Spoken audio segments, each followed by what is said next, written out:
लै गिनी तेरा हिस्सा, सब तो पहला हिस्सा मेरी सब तो चंगी सहेली ले। तेरे बिना तो चल हटिया सी मेरा बिजनेस। तेरा बहुत बहुत धन्यवाद, हमेशा मेरा साथ देने ले। शुक्रिया तो मैनू तेरा करना चाहिए। जे तू बिजनेस स्टार्ट ना करदी ते मैं तो घर बैठी बैठी ने तरुण ते ही शक करदे रहना सी ते आपदा दिमाग खराब कर लेना सी। होर की अपना दिमाग तो इन्हें खराब करना ही सी ते नाल ना तरुण दा दिमाग भी खराब करके हटना सी इन्हें। बीजी वैसे देखा जावे ना आ देशों ने मेरे दो फायदे करते। एक तो मेरे घर कलेश पैणों हट गया ते दूजा मैं कमाई भी करनी स्टार्ट करती।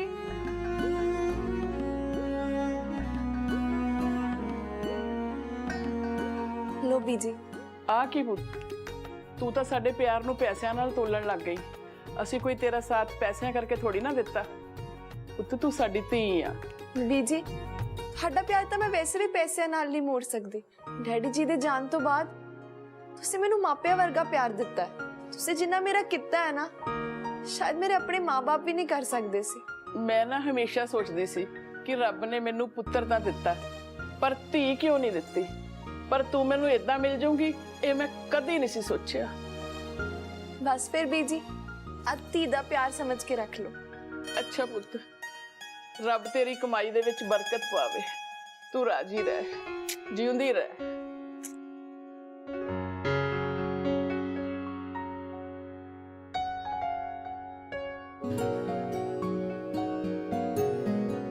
बीजी की होया? मैं सोचदी हाँ सारी उम्र मैं काम करती रही पर ना अज तक मैनू मेरे काम दा मेहनत ना कदी नहीं मिलिया।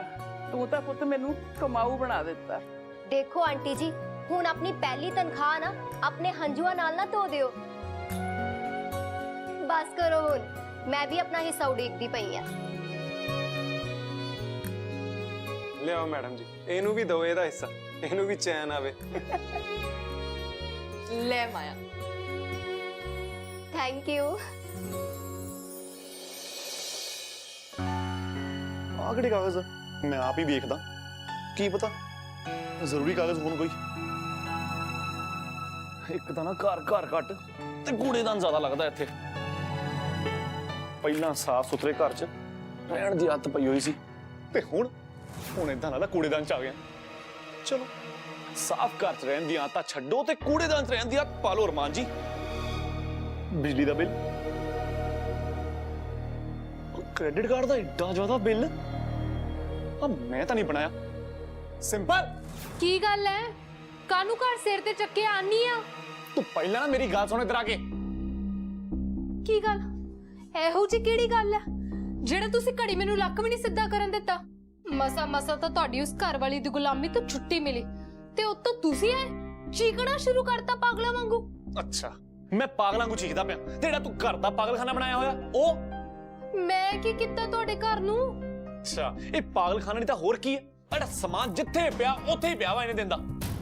केड़े सामान दी गल करदे पियो? आ कागज। अच्छा आ कागज? ਇਹ ਕਾਗਜ਼ ਤਾਂ ਉਦੋਂ ਦੇ ਪਏ ਨੇ ਜਦ ਤੱਕ ਕੁਰੀਅਰ ਵਾਲਾ ਛੱਡ ਕੇ ਗਿਆ। ਤੇ ਜੇ ਉਦੋਂ ਦੇ ਪਏ ਐ ਤੇ ਦੱਸਣਾ ਨਹੀਂ ਸੀ? ਤੇ ਇੰਨੇ ਦਿਨਾਂ ਦੇ ਕਾਗਜ਼ ਪਏ ਸੀ, ਉਦੋਂ ਨਹੀਂ ਤੁਹਾਨੂੰ ਨਜ਼ਰ ਆਏ? ਅੱਜ ਤੁਹਾਨੂੰ ਇਹ ਕਾਗਜ਼ ਨਜ਼ਰ ਆ ਗਏ ਜਦ ਮੇਰੀ ਨੀਂਦ ਖਰਾਬ ਕਰਨੀ ਹੈ। ਉਹ ਮੈਨੂੰ ਨਾ ਤੇਰੀ ਨੀਂਦ ਖਰਾਬ ਕਰਨ ਦਾ ਕੋਈ ਸ਼ੌਂਕ ਨਹੀਂ ਹੈ। ਬਸ ਫਿਰ ਚੁੱਕ ਕੇ ਸੜ ਦੋ ਇਹ ਕਾਗਜ਼ ਡਸਟਬਿਨ 'ਚ। ਜੇ ਨਹੀਂ ਚੰਗੇ ਲੱਗਦੇ ਇੱਥੇ ਤਾਂ ਜੇ ਆਪਣੀ ਘਰ ਵਾਲੀ ਵਾਂਗੂ ਹੁਕਮ ਚਲਾਣਾ ਨਾ ਮੈਨੂੰ ਕਹਿ ਦੋ, ਮੈਂ ਚੁੱਕ ਕੇ ਸੜ ਦਿੰਨੀ ਆ। ਸਿੰਪਲ ਇੱਕ ਕਾਗਜ਼ ਨਾ ਡਸਟਬਿਨ ਵਿੱਚ ਸੁੱਟਣ ਵਾਲੇ ਨਹੀਂ ਹੈਗੇ, ਇਹ ਬਿੱਲ ਨੇ। ਤੇ ਫਿਰ ਮੈਂ ਕੀ ਕਰਾਂ ਜੇ ਬਿੱਲ ਨੇ? ਸਾਂਭੂ ਆਪਣੇ ਬਿੱਲ। ਅੱਛਾ ਜੇ ਮੇਰੇ ਬਿੱਲ ਹੈ ਤੇ ਮੈਂ ਹੀ ਸਾਂਭਾਂ, ਤੇਰਾ ਕੋਈ ਫਰਜ਼ ਨਹੀਂ? ਤੁਹਾਡੀ ਘਰ ਵਾਲੀ ਦੇ ਇਸ਼ਾਰੇ ਤੇ ਸਾਰਾ ਦਿਨ ਨੱਚਦੀ ਆ, ਉਹਦੇ ਹੀ ਫਰਜ਼ ਪੂਰੇ ਕਰ ਲੈਂਦੀ ਆ ਮੈਂ। ਮੈਨੂੰ ਨਾ ਬਹਿਸ ਕਰਨ ਦੀ ਬਿਲਕੁਲ ਲੋੜ ਨਹੀਂ। ਤੈਨੂੰ ਪਤਾ ਨਾ ਮੈਂ ਆਫਿਸ ਕਿੰਨਾ ਬਿਜ਼ੀ ਸੀਗਾ ਤੇ ਨਾਲੇ ਘਰ 'ਚ ਦੇਸ਼ੋ ਵਰਗੇ ਕਲੇਸ਼ ਪਿਆ ਹੋਇਆ ਸੀਗਾ ਤੇ ਜੇ ਮੇਰਾ ਧਿਆਨ ਨਹੀਂ ਪਿਆ ਤੇ ਤੂੰ ਦੱਸ ਨਹੀਂ ਸਕਦੀ ਸੀ? ਚਲੋ ਹੁਣ ਤਾਂ ਪੈ ਗਿਆ ਨਾ ਤੁਹਾਡਾ ਧਿਆਨ, ਆਪੇ ਹੀ ਦੇਖ ਲਓ ਜੋ ਮੈਨੂੰ ਪੁੱਛਦੇ ਸੀ। ਤੈਨੂੰ ਪੁੱਛਣ ਨਹੀਂ, ਤੈਨੂੰ ਮੈਂ ਦੱਸਣ ਲੱਗਾ ਵਾਂ ਕਿ ਸਾਰੇ ਬਿੱਲ ਅਸਮਾਨ ਛੂੰਦੇ ਪਏ। ਉਹ ਯਾਰ ਮੇਰੇ ਦੇਖ ਕੇ ਤੂੰ ਤੋਤੇ ਉੜ ਗਏ। ਮੇਰੇ ਕਦੀ ਹੋਸ਼ ਦੇ ਵਿੱਚ ਨਾ ਏਡੇ ਬਿੱਲ ਨਹੀਂ ਆਏ। ਤੇ ਤੁਹਾਡੇ ਹਿਸਾਬ ਨਾਲ ਇਸ ਘਰ ਦੇ ਸਾਰੇ ਖਰਚੇ ਮੈਂ ਵਧਾਏ ਆ? ਇਹ ਘਰ ਦਾ ਸਾਰਾ ਬਿੱਲ, ਬਿਜਲੀ ਦਾ ਬਿੱਲ, ਗੈਸ, ਸਭ ਕੁਝ ਮੈਂ ਵਧਾਇਆ। ਮੈਂ ਤੈਨੂੰ ਨਾ ਇਹਨਾਂ ਬਿੱਲਾਂ ਦੀ ਗੱਲ ਕਰਨ ਨੂੰ ਨਹੀਂ ਬੁਲਾਇਆ। ਫਿਰ ਕੀ ਕਹਿਣ ਲਈ ਬੁਲਾਇਆ? ਕਿਉਂ ਉੱਚੀ ਉੱਚੀ ਆਵਾਜ਼ਾਂ ਮਾਰਦੇ ਪਏ ਸੀ? ਇਹਨਾਂ ਬਿੱਲਾਂ ਦੇ ਨਾਲ ਕ੍ਰੈਡਿਟ ਕਾਰਡ ਦੇ ਬਿੱਲ ਵੀ ਹੈ। ਤੇ ਇਹਦੇ ਵਿੱਚ ਕੀ ਆ? ਉਹ ਯਾਰ ਉਹਨੇ ਮੇਰੇ ਹੋਸ਼ ਉਡਾਤੇ। ਕਿਉਂ? ਇਹ ਬਿੱਲ ਵੀ ਜ਼ਿਆਦਾ ਆਇਆ? ਸਭ ਤੋਂ ਜ਼ਿਆਦਾ ਨਾ ਇਹੀ ਬਿੱਲ ਆਇਆ ਵਾ। ਤੇ ਜੇ ਬਿੱਲ ਆਇਆ ਭਰ ਦੋ, ਫਿਰ ਭਰਨਾ ਤਾਂ ਹੈ ਹੀ ਹੈ। ਮੈਨੂੰ ਤਾਂ ਦੇਣਾ ਹੀ ਪੈਣਾ, ਪਰ ਤੂੰ ਨਾ ਅੱਗੇ ਤੋਂ ਖਿਆਲ ਰੱਖਿਆ ਕਰ। ਮੈਂ ਕਿਸ ਗੱਲ ਦਾ ਖਿਆਲ ਰੱਖਾਂ? ਜਿਹੜੀ ਸ਼ਾਪਿੰਗ ਕੀਤੀਆਂ ਉਹ ਖਿਆਲ ਰੱਖਿਆ ਕਰ। ਸ਼ਾਪਿੰਗ ਕਰਨ ਲੱਗਿਆ ਵਾ ਇਹ ਕਾਣ ਐ ਨਹੀਂ ਹੁੰਦਾ ਕਿ ਜਿੱਥੇ ਜਾਓ ਸ਼ੂ ਸ਼ੂ ਕਰਕੇ ਕਮਾਈ ਚੱਲੋ। ਜੇ ਮਸ਼ੀਨਾਂ 'ਚ ਲੱਗਦਾ ਨਾ ਕਾਰਡ ਤੇ ਕਿਸ਼ਤਾਂ ਦੇਣੀਆਂ ਪੈਂਦੀਆਂ। ਇਸ ਗੱਲ ਦਾ ਮੈਨੂੰ ਵੀ ਪਤਾ ਹੈ, ਪਰ ਮੇਰੀ ਗੱਲ ਧਿਆਨ ਨਾਲ ਸੁਣ ਲਓ। ਮੇਰੇ ਕੋ ਖਰੀਦਾਰੀ ਕਰਨ ਦਾ ਫालतू ਟਾਈਮ ਨਹੀਂ ਸੀ ਹੈਗਾ। ਇਸ ਘਰ ਦੇ ਵਿੱਚ ਪਹਿਲਾਂ ਤੁਹਾਡੇ ਪੇਰੈਂਟਸ ਆਏ, ਉਹਨਾਂ ਦਾ ਖਿਆਲ ਰੱਖਦੀ ਰਹੀਆਂ। ਫਿਰ ਹੁਣ ਤੁਹਾਡੀ ਘਰ ਵਾਲੀ ਆਈ ਹੈ, ਉਹਦੇ ਇਸ਼ਾਰਿਆਂ ਤੇ ਨੱਚ ਰਹੀਆਂ। ਉੱਤੋਂ ਦੀ ਪੂਰਬ ਦਾ ਖਿਆਲ ਵੀ ਰੱਖਦੀ ਆ। ਸ਼ੁਕਰ ਹੈ ਤੇ ਕੋ ਟਾਈਮ ਨਹੀਂ ਸੀਗਾ। ਉਹ ਜੇ ਤੇ ਕੋ ਟਾਈਮ ਹੁੰਦਾ ਨਾ ਤੇ ਤੂੰ ਪੂਰਾ ਘਰ ਵੇਚ ਕੇ ਗਹਿਣੇ ਰੱਖ ਦੇਣਾ ਸੀਗਾ। ਮੈਂ ਕਿਹੜੀ ਇੰਨੀ ਖਰੀਦਾਰੀ ਕੀਤੀ ਹੈ? ਅੱਛਾ ਆ ਬਿੱਲ ਵੇਖ, ਇਹਦੇ ਵਿੱਚ ਮੰਮੀ ਪਾਪਾ ਦੇ ਕੰਮ ਦੀ ਚੀਜ਼ ਤਾਂ ਹੈ ਨਹੀਂ ਨਾ, ਪੂਰਬ ਦੇ ਕੰਮ ਦੀ ਚੀਜ਼ ਆ।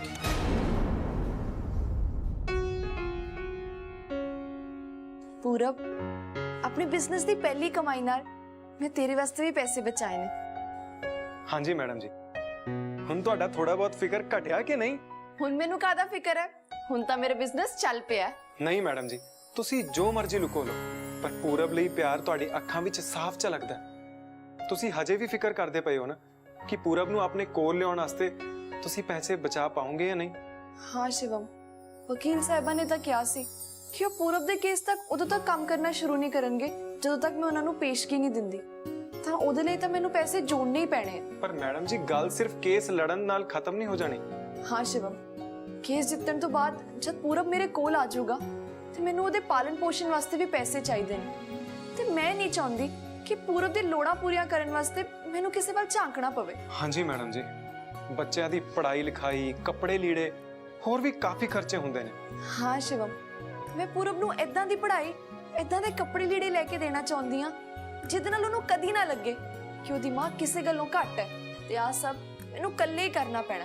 ਮੈਂ ਅਰਮਾਨ ਦੀ ਮਦਦ ਨਹੀਂ ਲੈਣਾ ਚਾਹੁੰਦੀ ਇਸ ਵਾਸਤੇ। ਮੈਡਮ ਜੀ, ਮੈਨੂੰ ਪੱਕਾ ਯਕੀਨ ਹੈ ਕਿ ਤੁਸੀਂ ਪੂਰਬ ਨੂੰ ਐਸ਼ ਕਰਾਓਗੇ ਤੇ ਤੁਹਾਨੂੰ ਅਰਮਾਨ ਸਰ ਕੋਲੋਂ ਮਦਦ ਲੈਣ ਦੀ ਕੋਈ ਲੋੜ ਵੀ ਨਹੀਂ ਪੈਣੀ। ਆ ਸਭ ਕਹਿਣਾ ਬਹੁਤ ਸੌਖਾ ਹੈ ਸ਼ਿਵਮ। ਮੈਨੂੰ ਪਤਾ ਹੈ ਮੈਡਮ ਜੀ, ਪਰ ਤੁਹਾਡੇ ਹੌਸਲੇ ਤੇ ਲਗਨ ਅੱਗੇ ਆ ਕੁਝ ਵੀ ਨਹੀਂ। ਹੌਸਲਾ, ਮਿਹਨਤ ਤੇ ਲਗਨ ਪੈਸੇ ਦੀ ਜਗ੍ਹਾ ਨਹੀਂ ਲੈ ਸਕਦੇ। ਮੈਡਮ ਜੀ, ਤੁਸੀਂ ਫਿਕਰ ਨਾ ਕਰੋ। ਇੰਨੇ ਘੱਟ ਸਮੇਂ ਵਿੱਚ ਇੰਨੀਆਂ ਔਕੜਾਂ ਦਾ ਸਾਹਮਣਾ ਕਰਨ ਤੋਂ ਬਾਅਦ ਵੀ ਜਿਵੇਂ ਤੁਸੀਂ ਆਪਣੇ ਬਿਜ਼ਨਸ ਨੂੰ ਅੱਗੇ ਵਧਾਇਆ ਹੈ ਨਾ, ਇਹਦੇ 'ਚ ਕੋਈ ਸ਼ੱਕ ਵੀ ਨਹੀਂ ਹੈਗਾ ਕਿ ਇਸੇ ਬਿਜ਼ਨਸ ਤੋਂ ਤੁਸੀਂ ਇੱਕ ਦਿਨ ਆਪਣੀ ਲੋੜ ਤੋਂ ਵੱਧ ਕਮਾਈ ਕਰੋਗੇ ਤੇ ਫਿਰ ਤੁਹਾਨੂੰ ਪਿੱਛੇ ਮੁੜ ਕੇ ਦੇਖਣ ਦੀ ਲੋੜ ਨਹੀਂ ਪਊਗੀ। ਹੁਣ ਤਾਂ ਸਾਨੂੰ ਵੀ ਲੱਗਣ ਲੱਗ ਪਿਆ ਕਿ ਜ਼ਿੰਦਗੀ 'ਚ ਆਪਾਂ ਵੀ ਕੁਝ ਕਰ ਸਕਦੇ ਹਾਂ। ਮੈਨੂੰ ਤਾਂ ਆਪਣੀ ਜ਼ਿੰਦਗੀ ਦਾ ਨਹੀਂ ਪਤਾ, ਮੈਂ ਕੀ ਕਿਸੇ ਨੂੰ ਸੇਧ ਦੇਣੀ ਹੈ। ਮੈਡਮ ਜੀ, ਤੁਸੀਂ ਸ਼ਾਇਦ ਪਰਮਿੰਦਰ ਆਂਟੀ ਦੀ ਕਹੀ ਹੋਈ ਗੱਲਾਂ ਨੂੰ ਭੁੱਲ ਰਹੇ ਹੋ, ਜਿਹੜੀ ਉਹਨਾਂ ਨੇ ਆਪਣੀ ਕਮਾਈ ਲੈਂਦੇ ਹੋਏ ਤੁਹਾਡੇ ਕੋਲੋਂ ਕਹੀਆਂ ਸਨ। ਉਹਨਾਂ ਨੇ ਜਿੰਨਾ ਮੇਰਾ ਸਾਥ ਦਿੱਤਾ ਹੈ ਨਾ, ਉਹਦੇ ਮੂਹਰੇ ਤਾਂ ਰਕਮ ਕੁਝ ਵੀ ਨਹੀਂ। ਗੱਲ ਰਕਮ ਦੀ ਨਹੀਂ ਹੈਗੀ ਮੈਡਮ ਜੀ। ਪਰਮਿੰਦਰ ਆਂਟੀ ਨੂੰ ਤੁਸੀਂ ਇਹ ਅਹਿਸਾਸ ਕਰਵਾਇਆ ਕਿ ਉਮਰ ਦੇ ਇਸ ਪੜਾਅ ਤੇ ਆ ਕੇ ਉਹ ਵੀ ਕੁਝ ਕਰ ਸਕਦੇ ਨੇ। ਤੇ ਗਿੰਨੀ ਦੀਦੀ, ਉਹਨਾਂ ਨੂੰ ਤਾਂ ਲੱਗਦਾ ਸੀ ਕਿ ਉਹ ਆਪਣੇ ਘਰ ਵਾਲੇ ਤੇ ਸਿਰਫ ਸ਼ੱਕ ਕਰ ਸਕਦੇ ਨੇ, ਜਾਸੂਸੀ ਕਰ ਸਕਦੇ ਨੇ, ਇਸ ਤੋਂ ਇਲਾਵਾ ਕੁਝ ਵੀ ਨਹੀਂ। ਗਿਨੀ ਨੂੰ ਤਾਂ ਇੱਕ ਨਾ ਇੱਕ ਦਿਨ ਪਤਾ ਲੱਗਣਾ ਹੀ ਸੀ ਕਿ ਤਰੁਣਵੀਰ ਜੀ ਦਿਲ ਦੇ ਬਹੁਤ ਸਾਫ਼ ਨੇ। ਉਹਨਾਂ ਨੂੰ ਅਹਿਸਾਸ ਵੀ ਤਾਂ ਤੁਸੀਂ ਇਹ ਕਰਾਇਆ ਨਾ ਮੈਡਮ ਜੀ। ਇਸੇ ਕਰਕੇ ਤਾਂ ਮੈਂ ਕਹਿੰਦਾ ਪਿਆ, ਤੁਸੀਂ ਆਪ ਤਾਂ ਤਰੱਕੀ ਕੀਤੀ ਹੈ, ਸਾਨੂੰ ਵੀ ਤਰੱਕੀ ਦੇ ਰਾਹ ਤੇ ਤੋਰਿਆ, ਤੇ ਇਹ ਕੋਈ ਛੋਟੀ ਮੋਟੀ ਗੱਲ ਨਹੀਂ ਹੈਗੀ। ਮੈਡਮ ਜੀ, ਅਸੀਂ ਸਾਰੇ ਨਾ ਤੁਹਾਨੂੰ ਅਰਮਾਨ ਸਰ ਦੀ ਜੀਵਨ ਸਾਥੀ ਦੇ ਤੌਰ ਤੇ ਜਾਣਦੇ ਹੁੰਦੇ ਸੀ, ਪਰ ਹੁਣ ਸਾਡੇ ਸਾਰਿਆਂ ਦੇ ਦਿਲਾਂ ਵਿੱਚ ਤੁਹਾਡੇ ਲਈ ਸਤਿਕਾਰ ਹੈ। ਤੁਹਾਡੀ ਇੱਕ ਵੱਖਰੀ ਜੀ ਪਹਿਚਾਣ ਹੈ ਹੁਣ। ਮੈਡਮ ਜੀ, ਸੱਚਾਈ ਇਹ ਹੈ ਕਿ ਸਾਨੂੰ ਤੁਹਾਡੇ ਲਈ ਕੰਮ ਕਰਕੇ ਨਾ ਬੜੀ ਖੁਸ਼ੀ ਮਿਲਦੀ ਹੈ।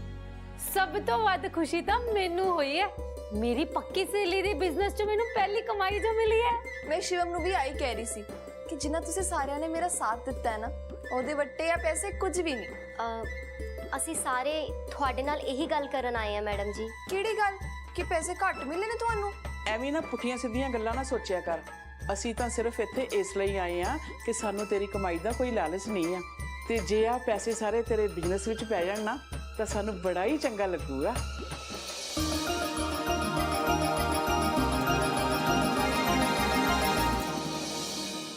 ਮੈਂ ਹੀ ਖਰੀਦੇ ਨੇ, ਲੇਕਿਨ ਮੈਂ ਫालतू ਨਹੀਂ ਖਰੀਦੇ, ਆਨਲਾਈਨ ਖਰੀਦੇ ਸੀ। ਆਫਰ ਮਿਲਿਆ, ਲੈ ਲੈ ਹਾਫ ਰੇਟ 'ਚ। ਤੇ ਮੈਂ ਆਹੀ ਤਾਂ ਕਹਿਣਾ ਪਿਆ ਕਿ ਇਹ ਖਰੀਦਦਾਰੀ ਤੂੰ ਹੀ ਕੀਤੀ ਹੈ ਨਾ। ਤਾਂ ਕੀ ਹੋ ਗਿਆ? ਫालतू ਖਰੀਦਾਰੀ ਨਹੀਂ ਕੀਤੀ, ਬੇਸਿਕ ਸਮਾਨ ਹੀ ਖਰੀਦਿਆ ਮੈਂ। ਤੂੰ ਹੋਸ਼ 'ਚ ਹੈਗੀ? ਆ 1 ਮਹੀਨੇ ਦਾ ਇੰਨਾ ਸਮਾਨ? ਤੇ ਮੈਂ ਕਿਹੜਾ ਕਿ 1 ਸਾਲ ਦਾ ਹੈ? ਉਹ ਮੈਂ ਉਹੀ ਤੇ ਕਹਿਣਾ ਪਿਆ, 1 ਮਹੀਨੇ 'ਚ ਇੰਨੇ ਸਮਾਨ ਦੀ ਕੀ ਲੋੜ ਪੈ ਗਈ? ਤੁਸੀਂ ਹੁਣ ਕੀ ਚਾਹੁੰਦੇ ਹੋ? ਕਿ ਮੈਂ ਮਾੜਾ ਮੋਟਾ ਸਾਮਾਨ ਖਰੀਦਣ ਲਈ ਤੁਹਾਡੇ ਤੋਂ ਪੁੱਛਾਂ? ਸਿੰਪਲ, ਇਹ ਮਾੜਾ ਮੋਟਾ ਸਮਾਨ ਆ? ਤੇ ਹੋਰ ਕੀ, ਤੁਸੀਂ ਕੀ ਚਾਹੁੰਦੇ ਹੋ ਕਿ ਮੈਂ ਤੁਹਾਨੂੰ ਉਸ ਪਿੰਡੂ ਜਨਾਨੀ ਵਾਂਗ ਪੁਰਾਣੇ ਫੈਸ਼ਨ ਵਾਲੇ ਕੱਪੜੇ ਤੇ ਪੁਰਾਣੇ ਮੇਕਅਪ ਨਾਲ ਗੁਜ਼ਾਰਾ ਕਰਾਂ? ਪਰ 1 ਮਹੀਨੇ ਦਾ ਇੰਨਾ ਮੇਕਅਪ ਤੇ ਇੰਨੇ ਸਾਰੇ ਕੱਪੜੇ। ਤੇ ਹੋਰ ਕੀ, ਜਿਹੜਾ ਤੁਸੀਂ ਇਹ ਬੇਬੀ ਕਹਿੰਦੇ ਹੋ, ਕਿਸ ਸਿਰ ਤੇ ਕਹਿੰਦੇ ਹੋ? ਬੰਦਿਆਂ ਨੂੰ ਨਾ ਜਨਾਨੀਆਂ ਮੇਕਅਪ ਤੇ ਕੱਪੜਿਆਂ ਦੇ ਸਿਰ ਤੇ ਸੋਹਣੀਆਂ ਲੱਗਦੀਆਂ ਨੇ। ਉਹ ਤੂੰ ਇੰਨੀ ਸੋਹਣੀ ਵੀ ਨਹੀਂ ਹੈਗੀ, ਆ ਜਿੰਨਾ ਸਮਾਨ ਖਰੀਦੀ ਜਾਂਦੀ ਪਈ ਹੈ। ਕੀ ਕਿਹਾ? ਤੁਹਾਨੂੰ ਮੈਂ ਸੋਹਣੀ ਨਹੀਂ ਲੱਗਦੀ? ਮੇਰੇ ਕਹਿਣ ਦਾ ਮਤਲਬ ਤੂੰ ਮੇਕਅਪ ਦਾ ਸਮਾਨ ਤਾਂ ਠੀਕ ਹੈ, ਤੂੰ ਵਰਤਣਾ ਬਣਦਾ ਤੇਰਾ। ਬਸ ਫੇ ਮੁੱਕ ਗਈ ਗੱਲ, ਮੈਂ ਜਾਵਾਂ? ਸਿੰਪਲ, ਮੇਰੀ ਗੱਲ ਸੁਣ, ਪਰਫਿਊਮ ਤੇ ਮੇਕਅਪ ਤੇ ਤਾਂ ਤੇਰਾ ਹੱਕ ਬੰਦਾ ਹੈ, ਪਰ ਆਹ ਜਿਹੜਾ ਖਾਣ ਪੀਣ ਦਾ ਸਮਾਨ ਐਡਾ ਸਾਰਾ ਕਿੱਦਾਂ ਆ ਗਿਆ? ਆ ਚੀਜ਼ ਸਪਰੈਡ, ਇਹ ਉਹ, ਇਦਾਂ ਉਦਾਂ 5000 ਦਾ ਬਿੱਲ ਬਣਿਆ ਯਾਰ। ਹੁਣ ਖਾਣ ਪੀਣ ਦਾ ਸਮਾਨ ਹੈ, ਘਰੇ ਖਾਣ ਪੀਣ ਲਈ ਆਊਗਾ ਨਾ। ਜੇ ਘਰੇ ਖਾਣ ਪੀਣ ਨੂੰ ਆਉਂਦਾ ਹੈ, ਜਦ ਮੈਂ ਘਰ ਆਉਣਾ ਉਦੋਂ ਕੁਝ ਬਣਿਆ ਤਾਂ ਹੁੰਦਾ ਨਹੀਂ। ਉਹ ਤਾਂ ਬਸ ਇਹੀ ਕਹਿਨੀ ਹੈ ਕਿ ਬਾਹਰੋਂ ਆਰਡਰ ਕਰ ਲਓ, ਉਹ ਵੀ ਤਾਂ ਬਿੱਲ ਵਿੱਚ ਐਡ ਹੁੰਦੀਆਂ ਵਾ, ਖਰਚਾ ਤਾਂ ਵੱਧਦਾ ਹੀ ਹੈ ਨਾ ਯਾਰ। ਹੁਣ ਮੈਂ ਖਾਣਾ ਪੀਣਾ ਬੰਦ ਕਰਦਾ?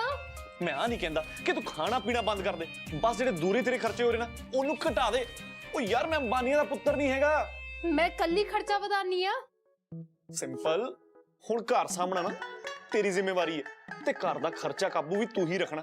ਜੇ ਨਹੀਂ ਰੱਖੇਂਗੀ ਨਾ, ਸਾਨੂੰ ਇਹ ਘਰ ਵੇਚ ਕੇ ਨਾ ਸੜਕਾਂ ਤੇ ਜਾਣਾ ਪੈਣਾ। ਤੇ ਪਹਿਲਾਂ ਵੀ ਤਾਂ ਇਹ ਘਰ ਤੁਹਾਡੀ ਕਮਾਈ ਤੇ ਚੱਲਦਾ ਸੀ। ਪਰ ਬੇਬੀ, ਉਦੋਂ ਇੰਨਾ ਖਰਚਾ ਨਹੀਂ ਹੁੰਦਾ ਸੀ। ਉਦੋਂ ਇੰਨੇ ਖਰਚੇ ਦੇ ਵਿੱਚ ਨਾ 4 ਤੋਂ 5 ਮਹੀਨੇ ਦਾ ਰਾਸ਼ਨ ਆਂਦਾ ਸੀਗਾ। ਜ਼ਿੰਦਗੀ ਕੱਟਣ ਤੇ ਜ਼ਿੰਦਗੀ ਗੁਜ਼ਾਰਨ 'ਚ ਬਹੁਤ ਫਰਕ ਹੁੰਦਾ ਹੈ ਅਰਮਾਨ। ਮੈਨੂੰ ਤਾਂ ਐ ਲੱਗ ਰਿਹਾ ਕਿ ਜ਼ਿੰਦਗੀ ਮੈਂ ਹੁਣ ਕੱਟ ਰਿਹਾ, ਪਹਿਲਾਂ ਜ਼ਿੰਦਗੀ 'ਚ ਐਸ਼ਾਂ ਸੀਗੀਆਂ। ਸਿੰਪਲ, ਹੁਣ ਕੀ ਹੋਇਆ ਤੈਨੂੰ ਯਾਰ? ਕੀ ਹੋਇਆ ਮੈਨੂੰ? ਇੰਨੇ ਵੱਡੇ ਵੱਡੇ ਇਲਜ਼ਾਮ ਲਗਾਤੇ ਤੁਸੀਂ ਮੇਰੇ ਤੇ, ਮੈਨੂੰ ਕਹਿੰਦੇ ਹੋ ਕਿ ਮੈਂ ਇਸ ਘਰ ਦਾ ਖਰਚਾ ਵਧਾਇਆ। ਬੇਬੀ, ਤੈਨੂੰ ਮੈਂ ਇਦਾਂ ਨਹੀਂ ਕਿਹਾ। ਫਿਰ ਕਿੱਦਾਂ ਕਿਹਾ? ਜੇ ਕੰਗਾਲਾ ਵਾਲੀ ਜ਼ਿੰਦਗੀ ਜੀਣੀ ਸੀ ਤਾਂ ਆਪਣੀ ਉਸ ਪਿੰਡੂ ਜਨਾਨੀ ਨਾਲ ਜਿੰਦੇ, ਉਹ ਚੰਗੀ ਸੀ। ਨਾ ਤਾਂ ਤੁਹਾਡੇ ਘਰ ਦੇ ਵਿੱਚ ਖਰਚੇ ਵਧਾਉਂਦੀ, ਨਾ ਤੁਹਾਡੇ ਕ੍ਰੈਡਿਟ ਕਾਰਡ ਦਾ ਬਿੱਲ ਜ਼ਿਆਦਾ ਆਣਾ ਸੀ। ਸਿੰਪਲ, ਆ ਬਿੱਲ ਦੇਖ ਕੇ ਮੇਰਾ ਪਹਿਲਾਂ ਹੀ ਦਿਮਾਗ ਬੜਾ ਖਰਾਬ ਹੋਇਆ। ਪਲੀਜ਼ ਤੂੰ ਆਪਣਾ ਕੋਈ ਕਲੇਸ਼ ਨਾ ਸ਼ੁਰੂ ਕਰੀ। ਮੈਂ ਕਲੇਸ਼ ਸ਼ੁਰੂ ਕਰਦੀ ਪਈ ਆ? ਜਿਹੜੇ ਇੰਨੇ ਵੱਡੇ ਇਲਜ਼ਾਮ ਲਗਾਏ ਮੇਰੇ ਉੱਤੇ, ਉਹਦਾ ਕੀ? ਦੇਖ ਸਿੰਪਲ, ਪਹਿਲਾਂ ਹੀ ਨਾ ਮੇਰਾ ਦਫ਼ਤਰ ਦੇ ਕੰਮਾਂ 'ਚ ਬਹੁਤ ਦਿਮਾਗ ਖਰਾਬ ਹੈ, ਉਤੋਂ ਦੇਸ਼ੋ ਨੇ ਦਿਮਾਗ ਖਰਾਬ ਕੀਤਾ ਪਿਆ। ਹਾਲੇ ਤਾਂ ਪਤਾ ਨਹੀਂ ਕੇਸ ਦਾ ਕੀ ਬਣਨਾ। ਹਾਂ, ਇਹ ਸਾਰਾ ਫਿਕਰ ਵੀ ਮੈਂ ਹੀ ਪਾਇਆ ਤੁਹਾਨੂੰ। ਸਿੰਪਲ, ਤੂੰ ਨਹੀਂ ਵਧਾਏ, ਪਰ ਤੈਨੂੰ ਖਰਚੇ ਕਾਬੂ 'ਚ ਕਰਨੇ ਪੈਣੇ ਆ। ਹਾਲੇ ਤਾਂ ਵਕੀਲਾਂ ਦੇ ਖਰਚੇ ਵੀ ਹੋਣੇ ਆ। ਜੇ ਆਪਾਂ ਪੈਸੇ ਬਚਾਵਾਂਗੇ ਤਾਂ ਹੀ ਸਰੂਗਾ, ਨਹੀਂ ਤਾਂ ਤੁਹਾਡਾ ਕੇਸ ਹੁਣ ਮੇਰੇ ਮੇਕਅਪ ਦੇ ਪੈਸੇ ਨਾਲ ਲੜ ਹੋਣਾ। ਰੱਬ ਦਾ ਵਾਸਤਾ ਸਿੰਪਲ, ਪਲੀਜ਼ ਮੇਰੇ ਨਾਲ ਬਹਿਸ ਨਾ ਕਰ। ਜੇ ਮੇਰਾ ਸਾਥ ਦੇ ਸਕਦੀ ਹੈ ਨਾ ਤੇ ਦੇ ਦੇ, ਨਹੀਂ ਤਾਂ ਮੈਂ ਆ ਬੈਠਾ।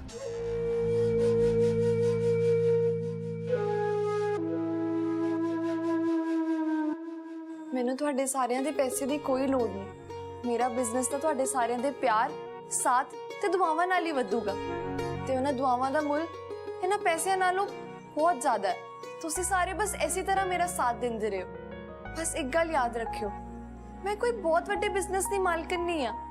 ਮੈਂ ਤੁਹਾਨੂੰ ਸਾਰਿਆਂ ਨੂੰ ਦੁਆਵਾਂ ਵੱਟੇ ਦੁਆਵਾਂ ਹੀ ਦੇ ਸਕਦੀ ਹਾਂ। ਉਹ ਅਸੀਂ ਕਿਤੇ ਨਹੀਂ ਭੱਜਦੇ ਤੇਰਾ ਸਾਥ ਛੱਡ ਕੇ।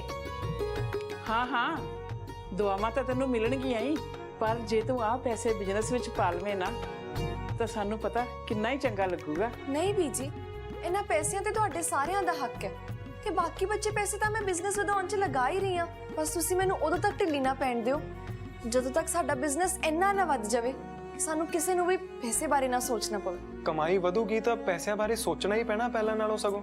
ਓਹੋ ਸ਼ਿਵਮ, ਤੂੰ ਗੱਲ ਸਮਝਿਆ ਨਹੀਂ। ਦੇਸ਼ੋ ਦੇ ਕਹਿਣ ਦਾ ਮਤਲਬ ਹੈ ਕਿ ਸਾਨੂੰ ਸਾਰਿਆਂ ਨੂੰ ਕੋਈ ਫਿਕਰ ਨਾ ਹੋਵੇ ਕਿ ਬਿਜ਼ਨਸ ਚੱਲਦਾ ਰੱਖਣ ਲਈ ਪੈਸਾ ਕਿੱਥੋਂ ਆਊਗਾ। ਨਾਲੇ ਇੰਨੀ ਕੁ ਕਮਾਈ ਹੋਣੀ ਚਾਹੀਦੀ ਹੈ ਕਿ ਦੇਸ਼ੋ ਮੈਡਮ ਪੂਰਵ ਦੀ ਕਸਟਡੀ ਦਾ ਕੇਸ ਲੜ ਸਕਣ। ਫਿਰ ਤਾਂ ਸਾਨੂੰ ਹੋਰ ਵੀ ਜ਼ੋਰ ਲਾਣਾ ਪੈਣਾ। ਨਹੀਂ ਗਿੰਨੀ, ਹਜੇ ਸਾਨੂੰ ਕੇਸ ਬਾਰੇ ਸੋਚਣ ਦੀ ਲੋੜ ਨਹੀਂ ਹੈ। ਕੇਸ ਸ਼ੁਰੂ ਹੋਣ 'ਚ ਹਜੇ ਵੀ 3 ਮਹੀਨੇ ਬਾਕੀ ਨੇ ਤੇ ਮੈਨੂੰ ਪੱਕਾ ਯਕੀਨ ਹੈ ਕਿ ਉਦੋਂ ਤੱਕ ਅਸੀਂ ਪੈਸੇ ਜੋੜ ਹੀ ਲੈਣੇ ਆ। ਬਸ ਤੁਸੀਂ ਸਾਰੇ ਮੇਰਾ ਸਾਥ ਨਾ ਛੱਡਿਓ। ਤੇਰਾ ਸਾਥ ਕੋਈ ਨਹੀਂ ਛੱਡਣ ਲੱਗਾ। ਆ ਗੱਲ ਐਵੇਂ ਨਾ ਸੋਚੀ ਜਾਇਆ ਕਰ, ਦਿਮਾਗ 'ਚੋਂ ਕੱਢ ਦੇ ਆ ਗੱਲਾਂ। ਬਿਲਕੁਲ, ਅਸੀਂ ਰੋਜ਼ ਵੱਧ ਤੋਂ ਵੱਧ ਆਰਡਰ ਲੈ ਕੇ ਆਇਆ ਕਰਾਂਗੇ ਤੇ ਤੁਹਾਡੇ ਬਿਜ਼ਨਸ ਨੂੰ ਉਚਾਈਆਂ ਤੇ ਪਹੁੰਚਾਉਣ 'ਚ ਕੋਈ ਕਸਰ ਨਹੀਂ ਛੱਡਾਂਗੇ। ਤੇ ਹਰ ਹਫਤੇ ਪੁਰਾਣੇ ਰਿਕਾਰਡ ਟੁੱਟਣ ਦੀ ਪਾਰਟੀ ਕਰਿਆ ਕਰਾਂਗੇ ਆਪਾਂ। ਮੈਨੂੰ ਤੁਹਾਡੇ ਸਾਰਿਆਂ ਤੋਂ ਆਹੀ ਆਸ ਸੀ।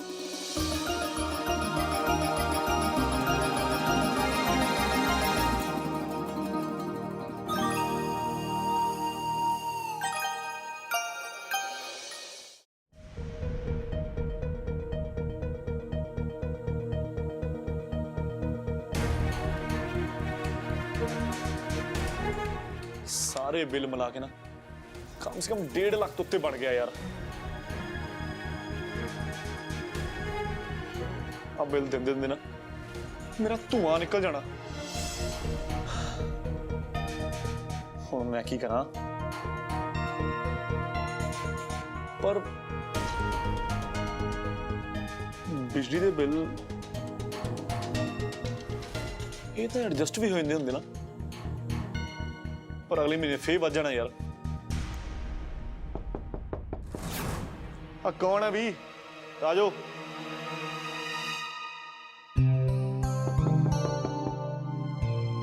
ਪਤਾ ਨਹੀਂ ਕੌਣ ਆਉਣਾ।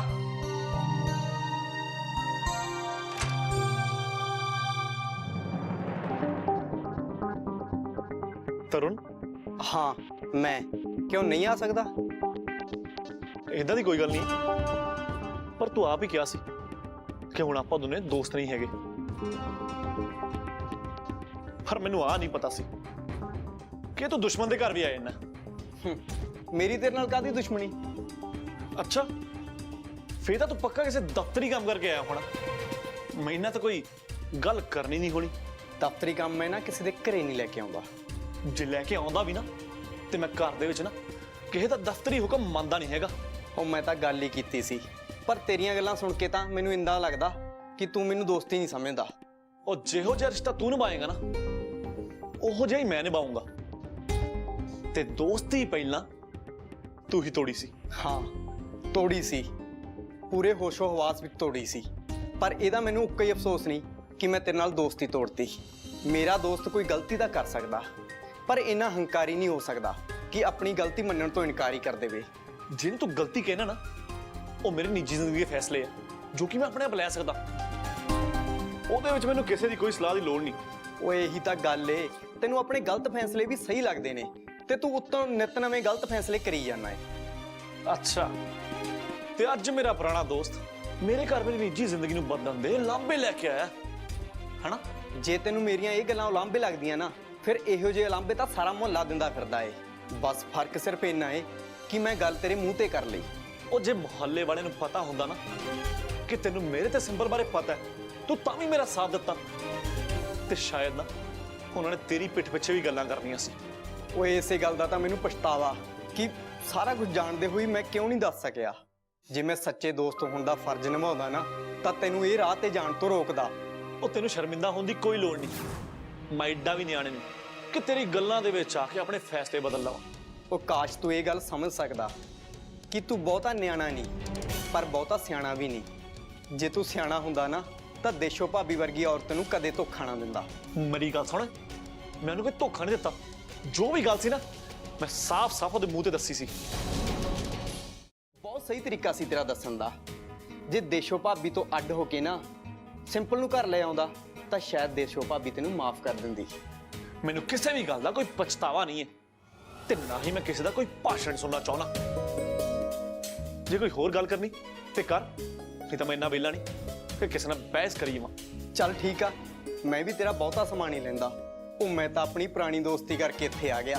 ਅੱਛਾ ਜੀ, ਕਿਹੜੀ ਗੱਲ ਯਾਦ ਆਉਂਦੀ ਸੀ ਪੁਰਾਣੀ ਦੋਸਤੀ ਵਾਲੀ? ਜ਼ਰਾ ਮੈਂ ਵੀ ਤੇ ਸੁਣਾ। ਗੱਲ ਤਾਂ ਕੋਈ ਨਹੀਂ ਯਾਦ ਆਉਂਦੀ ਸੀ, ਬਸ ਮੈਂ ਤਾਂ ਤੈਨੂੰ ਇੰਨਾ ਹੀ ਕਹਿਣਾ ਆ ਕਿ ਤੂੰ ਆਪਣੇ ਕੰਮ ਤੇ ਧਿਆਨ ਦੇ। ਤੇ ਸ਼ਾਇਦ ਮੈਂ ਪਹਿਲਾਂ ਵੀ ਇਹ ਗੱਲ ਕਹਿ ਚੁੱਕਾ ਕਿ ਮੈਂ ਘਰ ਦੇ ਵਿੱਚ ਕਿਸੇ ਦਾ ਦਫ਼ਤਰੀ ਹੁਕਮ ਨਹੀਂ ਸੁਣਦਾ। ਅਰਮਾਨ, ਇਹ ਗੱਲ ਮੈਂ ਤੇਰਾ ਸੀਨੀਅਰ ਹੋਣ ਦੇ ਨਾਤੇ ਨਹੀਂ ਕਹਿਣਾ ਆ, ਸਗੋਂ ਮੈਂ ਤੇਰਾ ਪੁਰਾਣਾ ਦੋਸਤ ਹੋਣ ਦੇ ਨਾਤੇ ਕਹਿਣਾ ਆ ਕਿ ਤੇਰਾ ਕੰਪਨੀ ਦੇ ਉੱਤੇ ਬਹੁਤਾ ਚੰਗਾ ਪ੍ਰਭਾਵ ਨਹੀਂ ਪੈ ਰਿਹਾ। ਅੱਛਾ ਜੀ, ਤੇ ਤੂੰ ਮੇਰਾ ਸੀਨੀਅਰ ਹੋ ਗਿਆ ਤੇ ਹੁਣ ਤੂੰ ਮੈਨੂੰ ਮੇਰੀਆਂ ਗਲਤੀਆਂ ਦੱਸੇਗਾ? ਅਰਮਾਨ, ਤੂੰ ਮੇਰੀ ਗੱਲ ਸਮਝ ਨਹੀਂ ਰਿਹਾ। ਜੇ ਤੇਰਾ ਆਹੀ ਹਾਲ ਰਿਹਾ ਨਾ ਤਾਂ ਸਾਰੇ ਜੂਨੀਅਰ ਇੱਕ ਇੱਕ ਕਰਕੇ ਸੀਨੀਅਰ ਹੁੰਦੇ ਜਾਣਗੇ ਤੇ ਫਿਰ ਨਾ ਕਹੀਂ ਤੂੰ ਮੈਨੂੰ ਦੱਸਿਆ ਨਹੀਂ। ਕੀ ਮਤਲਬ ਤੇਰਾ? ਮਤਲਬ ਇਹੀ ਕਿ ਕੰਪਨੀ ਵਿੱਚ ਮੇਰੇ ਉੱਤੇ ਹੋਰ ਵੀ ਸੀਨੀਅਰਸ ਨੇ, ਉਹਨਾਂ ਨੂੰ ਪਤਾ ਲੱਗਦਾਗਾ ਕਿ ਤੇਰੀਆਂ ਕਿੱਦਾਂ ਅਸਮਾਨ ਛੂੰਹਦੀਆਂ ਪੀਪੀਟੀਜ਼ ਜ਼ਮੀਨ ਤੇ ਆ ਕੇ ਡਿੱਗੀਆਂ ਨੇ। ਉੱਤੋਂ ਮੈਂ ਭਾਵੇਂ ਕੁਛ ਨਾ ਕਹਾਂ, ਉਹਨਾਂ ਨੂੰ ਤੇਰੀ ਬੋਲਬਾਣੀ ਤੇ ਤੇਰਾ ਵਿਹਾਰ ਦਿਸਦਾ ਪਿਆ ਏ ਚੰਗੀ ਤਰ੍ਹਾਂ। ਅੱਛਾ ਜੀ, ਤੇ ਹੁਣ ਮੈਂ ਸਮਝਿਆ ਕਿ ਤੂੰ ਇੱਥੇ ਕਰਨ ਕੀ ਆਇਆ ਵਾ। ਸਾਹਿਬ ਜੀ ਨੂੰ ਇਹ ਸ਼ਿਕਾਇਤ ਹੈ ਕਿ ਉਹਨਾਂ ਨੂੰ ਮੈਂ ਉਹਨਾਂ ਦੀ ਬਣਦੀ ਇੱਜ਼ਤ ਦਿੰਦਾ ਹੀ ਨਹੀਂ, ਹੈਨਾ? ਤੂੰ ਗੁੱਸੇ ਵਿੱਚ ਆ ਅਰਮਾਨ, ਤੂੰ ਥੋੜਾ ਜਰਾ ਠੰਡੇ ਦਿਮਾਗ ਨਾਲ ਸੋਚੀ ਕਿ ਮੈਂ ਤਾਂ ਇੱਥੋਂ ਕੋਈ ਸਰ ਕਰਾਉਣ ਨਹੀਂ ਆਇਆ। ਮੈਂ ਤਾਂ ਤੈਨੂੰ ਬਸ ਇਹੀ ਦੱਸਣ ਆਇਆ ਸੀ ਕਿ ਬੌਸ ਨਾਲ ਮੈਂ ਗੱਲ ਕੀਤੀ ਸੀ ਉਹ ਤੈਨੂੰ ਇੱਕ ਮੌਕਾ ਦੇਣ ਨੂੰ ਤਿਆਰ ਨੇ। ਇੱਕ ਮੌਕਾ? ਪਰ ਕਾਹਦਾ ਮੌਕਾ? ਤਰੱਕੀ ਦਾ ਮੌਕਾ। ਉੱਦਾਂ ਤਾਂ ਇਹ ਗੱਲ ਕੰਪਨੀ ਵੱਲੋਂ ਮੈਨੂੰ ਦੱਸਣ ਤੋਂ ਸਾਫ਼ ਮਨਾ ਕੀਤਾ ਗਿਆ ਸੀ, ਪਰ ਮੈਂ ਤੈਨੂੰ ਇਹ ਗੱਲ ਆਪਣਾ ਪੁਰਾਣਾ ਦੋਸਤ ਹੋਣ ਦੇ ਨਾਤੇ ਦੱਸ ਰਿਹਾ ਕਿ ਹੁਣ ਤੇਰੇ ਕੰਮ ਉੱਤੇ ਖਾਸ ਨਿਗਾਹ ਰੱਖੀ ਜਾਊਗੀ ਤੇ ਤੂੰ ਆਪਣੇ ਕੰਮ ਉੱਤੇ ਧਿਆਨ ਦੇ। ਤੇਰਾ ਸਾਰਾ ਕੰਮ ਦੇਖਣ ਤੋਂ ਬਾਅਦ ਹੀ ਦਫ਼ਤਰ ਵਿੱਚ ਨਵੀਆਂ ਤਰੱਕੀਆਂ ਦਾ ਐਲਾਨ ਹੋਊਗਾ। ਤੇਰੇ ਕਹਿਣ ਦਾ ਮਤਲਬ ਕਿ ਮੈਂ ਹੁਣ ਤੱਕ ਤਰੱਕੀ ਦੌੜ ਚੋਂ ਬਾਹਰ ਸੀ? ਹਾਂ, ਇਸ ਦੌੜ ਵਿੱਚ ਵਾਪਸ ਆਉਣ ਦਾ ਮੌਕਾ ਮੈਂ ਤੈਨੂੰ ਦੇਵਾਂਗਾ। ਕੰਪਨੀ ਵਿੱਚ ਇੱਕ ਨਵਾਂ ਪ੍ਰੋਜੈਕਟ ਆਇਆ ਏ, ਉਹ ਪ੍ਰੋਜੈਕਟ ਮੈਂ ਤੈਨੂੰ ਦੇਵਾਂਗਾ। ਬਸ ਅਰਮਾਨ, ਇੱਕ ਗੱਲ ਦਾ ਖਿਆਲ ਰੱਖੀ, ਇਸ ਪ੍ਰੋਜੈਕਟ ਵਿੱਚ ਨਾ ਤੂੰ ਉਦਾਂ ਦਾ ਕੰਮ ਨਾ ਕਰੀ ਅੱਜ ਜੋ ਤੂੰ ਪਹਿਲਾਂ ਕੁਝ ਸਮੇਂ ਤੋਂ ਕਰਦਾ ਆਇਆ। ਇਹ ਪ੍ਰੋਜੈਕਟ ਕੰਪਨੀ ਲਈ ਬਹੁਤ ਇੰਪੋਰਟੈਂਟ ਆ, ਸਮਝ ਗਿਆ ਨਾ? ਕਹਿਣ ਦਾ ਮਤਲਬ ਮੈਨੂੰ ਹੁਣ ਤੱਕ ਕੰਪਨੀ 'ਚ ਉਹ ਪ੍ਰੋਜੈਕਟ ਦਿੱਤੇ ਜਾ ਰਹੇ ਸੀ ਜਿਹੜੇ ਇੰਪੋਰਟੈਂਟ ਸੀਗੇ ਹੀ ਨਹੀਂ, ਤੇ ਤਾਂ ਵੀ ਮੇਥੋਂ ਵਧੀਆ ਕੰਮ ਪਾਲਿਆ ਜਾ ਰਿਹਾ ਸੀ। ਹੁਣ ਇਹਨਾਂ ਗੱਲਾਂ ਦਾ ਕੋਈ ਫਾਇਦਾ ਨਹੀਂ ਅਰਮਾਨ, ਬਸ ਤੂੰ ਆਪਣੀ ਅਗਲੀ ਪੀਪੀਟੀ ਤੇ ਧਿਆਨ ਦੇ। ਤੇ ਪੀਪੀਟੀ ਇਦਾਂ ਦੀ ਹੋਣੀ ਚਾਹੀਦੀ ਆ ਕਿ ਮੈਨੂੰ ਆਪਣੇ ਸੀਨੀਅਰ ਨੂੰ ਦਿਖਾਉਣ ਲੱਗਿਆ ਮਾਣ ਮਹਿਸੂਸ ਹੋਵੇ। ਮੇਰੀ ਗੱਲ ਧਿਆਨ ਨਾਲ ਸਮਝੀ।